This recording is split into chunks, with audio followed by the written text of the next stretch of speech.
عزیز طلباء السلام علیکم۔ حدیث نمبر 4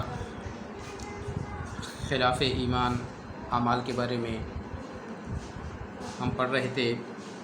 حضرت ابو ہریرہ رضی اللہ عنہ سے روایت ہے کہ بے شک رسول اللہ صلی اللہ علیہ وسلم نے فرمایا، نہیں زنا کرتا کوئی زانی جس وقت وہ زنا کرتا ہے اور وہ اس وقت مومن ہو، اور نہیں چوری کرتا کوئی چور جبکہ وہ چوری کرتا ہے اور وہ اس وقت مومن ہو، اور نہیں شراب پیتا کوئی شرابی جب تک وہ شراب پیتا ہو اور وہ مومن ہو، اور نہیں لوٹتا وہ لوٹ کا مال کہ لوگ اس کی طرف آنکھیں اٹھا کر اس کی لوٹ مار دیکھتے ہوں جبکہ وہ لوٹتا ہے اور اس وقت وہ مومن ہو، اور نہیں خیانت کرتا کوئی تم میں سے خائن جبکہ وہ خیانت کرتا ہے اور وہ مومن ہو، بس اپنے آپ کو بچاؤ، اپنے آپ کو بچاؤ۔ تو اس حدیث کے بارے میں کل کے لیکچر میں تھوڑی سی بات ہوئی تھی، چونکہ یہ ذرا تفصیل طلب حدیث ہے، اس میں جو موضوعات ہیں اور اس میں جو گناہوں کی تفصیل ہے، بہتر ہے کہ ہر ایک گناہ کے بارے میں، زنا کے بارے میں، چوری کے بارے میں، شراب نوشی، قتل و غارت وغیرہ کے بارے میں تفصیلاً گفتگو کی جائے۔ حدیث کی وضاحت کرتے ہوئے امام بخاری رحمۃ اللہ فرماتے ہیں کہ ان گناہوں کے کرنے والا جس وقت یہ گناہ کرتا ہے اس وقت وہ پورا مومن نہیں ہوتا اور اس میں ایمان کا نور نہیں رہتا۔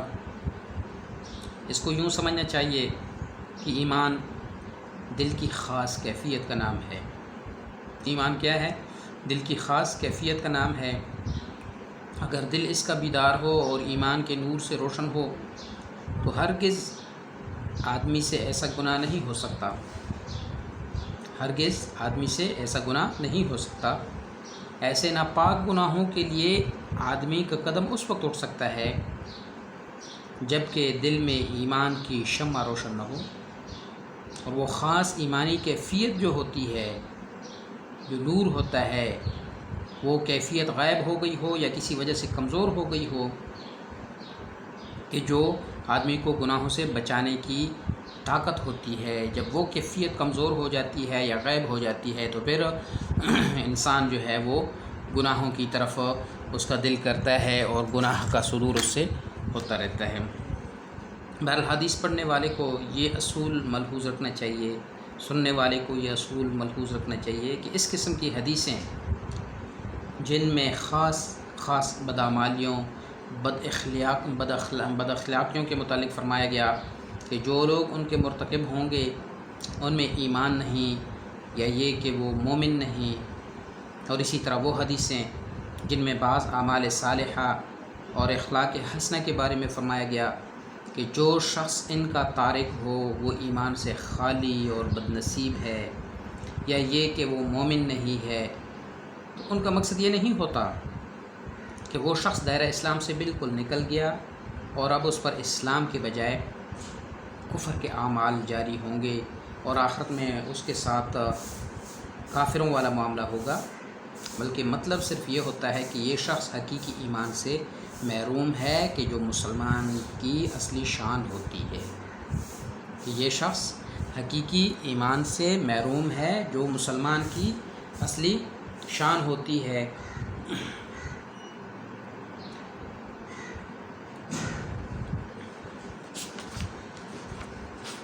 تو اسلامی حدود کا فلسفہ کیا ہے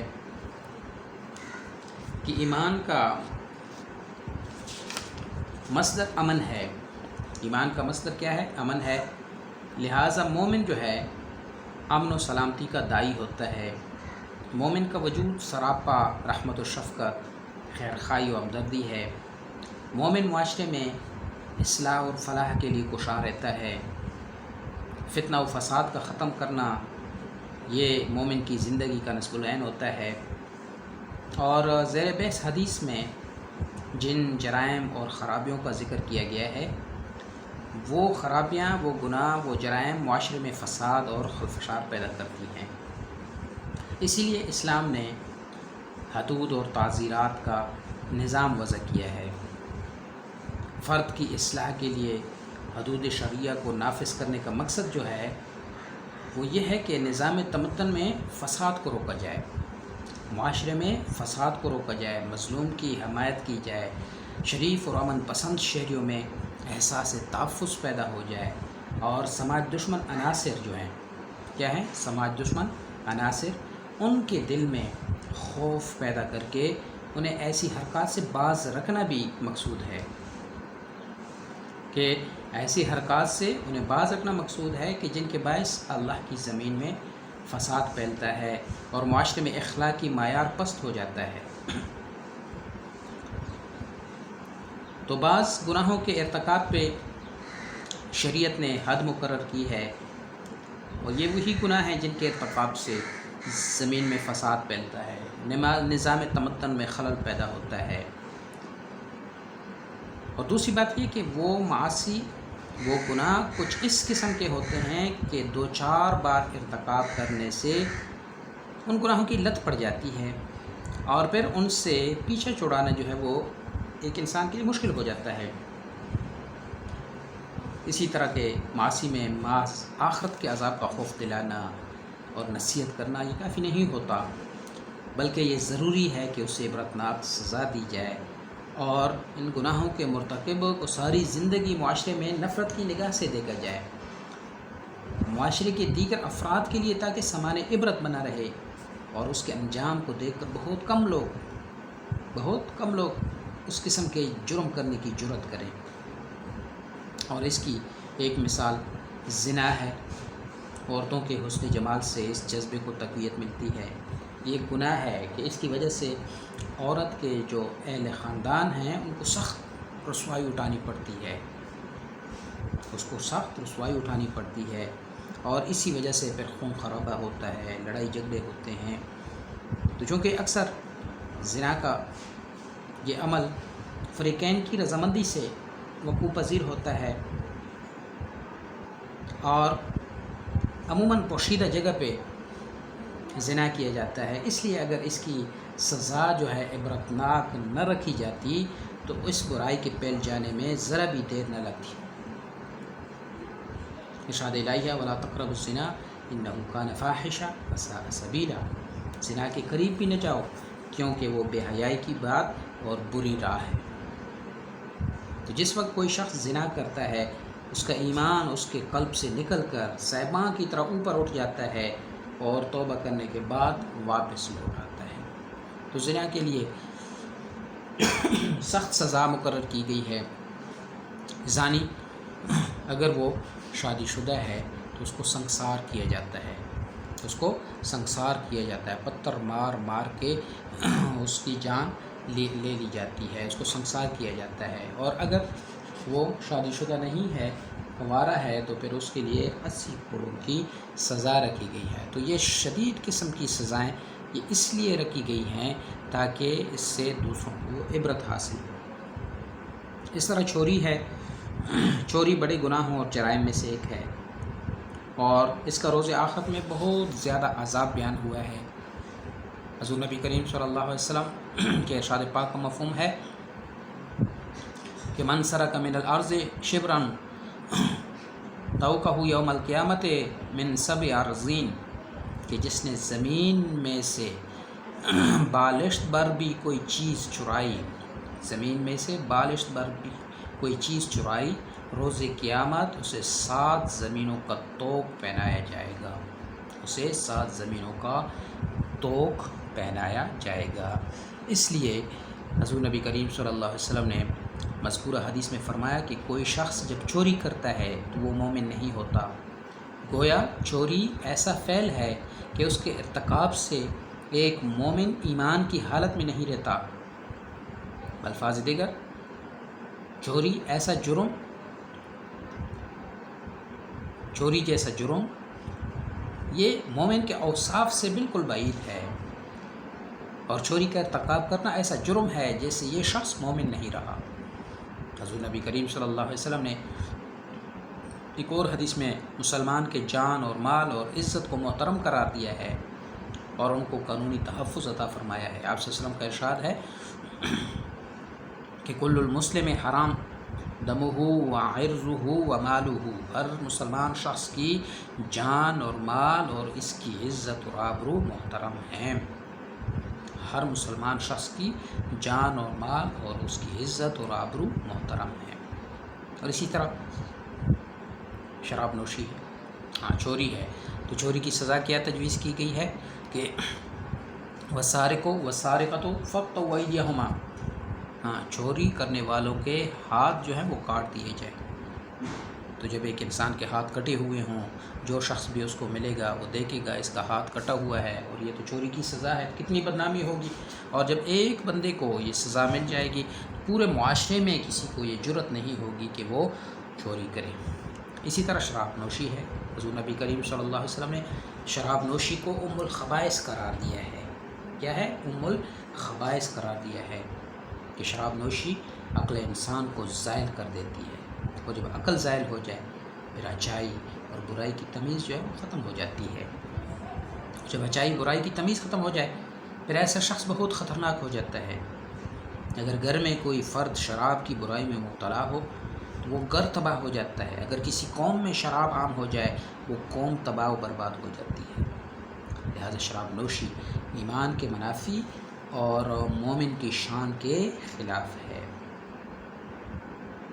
اور شراب سے مراد ایسی چیز ہے جو نشے کا اثر رکھتی ہو، مثلا افیون ہے، چرس ہے، ہیروئن ہے، یہ خمر میں شامل ہیں۔ آج کل منشیات کا مرض تمام ممالک میں عروج پہ ہے، اور منشیات کا زہر نسل انسانی کے لیے سب سے بڑا خطرہ ہے۔ اور اسلام نے آج نہیں، آج سے 1400 سال پہلے اس گناؤنے فعل سے روک دیا تھا۔ دین اسلام نے شراب نوشی کی سخت سزا مقرر کی ہے کہ شرابی کو 80 کوڑے لگانے کا حکم ہے۔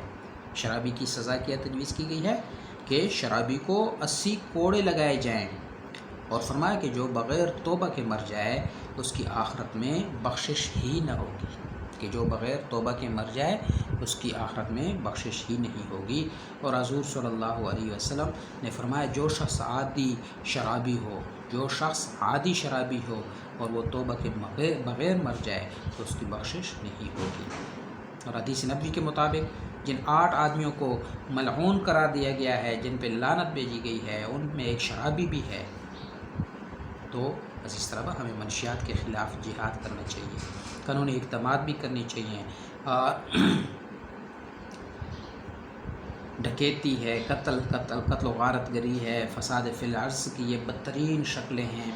اسے قرآن مجید میں خدا اور رسول کے خلاف جنگ کے مترادف قرار دیا ہے، کیونکہ خدا اور اس کے رسول صلی اللہ علیہ وسلم تو دنیا میں اصلاح کرتے ہیں اور مومن امن و سلامتی کا داعی ہوتا ہے، جبکہ ڈاکو راہزن یہ فسادی ہوتے ہیں اور امن کو غارت کرنے کی کوشش کرتے ہیں۔ لہٰذا ڈکیتی اور راہزنی کی سزا بھی بڑی عبرتناک رکھی گئی ہے۔ فرمایا انہیں سولی پہ لٹکا کر قتل کر دیا جائے۔ کہ جو ڈاکو ہوتے ہیں، راہزن ہوتے ہیں، ان کے لیے سزا کیا تجویز کی گئی ہے کہ انہیں سولی پہ لٹکا کر قتل کر دیا جائے۔ اسے حدیث میں اسلام کے منافی قرار دیا گیا ہے۔ علاوہ ازیں خیانت اور بددیانتی بھی مومن کی شان کے خلاف ہے۔